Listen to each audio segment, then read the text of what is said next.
It was a cool summer night and Rebecca was walking alone in the woods. She had been visiting her aunt in a nearby town and was on her way home. The full moon shone bright in the night sky, and Rebecca felt a strange sense of peace and calm as she walked along. Suddenly, Rebecca heard a noise coming from the nearby bushes. She froze in fear and the hairs on the back of her neck stood up. She slowly turned around to see what was there. Standing in the shadows was a tall figure with broad shoulders and a long cape.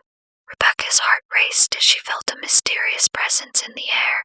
The figure began to walk slowly towards Rebecca and she felt a strong urge to run away. But something in the figure's eyes made her stay. He was a mysterious stranger and he seemed to have a strange hold over her. As he drew closer, Rebecca saw that he was handsome, with long black hair and striking blue eyes. The stranger asked Rebecca for her name, and she told him. He then said he was a prince from the kingdom of Arcana, cursed to remain in the woods forever unless he could find a soulmate who shared a bond of true love. He then asked Rebecca if she could be his soulmate and if she could break the curse. Rebecca was entranced by the prince and his story and agreed to try and break his curse. She asked him to tell her more about the kingdom of Arcana, and he revealed a magical world with lush forests, mysterious creatures, and dazzling castles. Rebecca felt an instant connection to the prince and knew she had to help him break his curse.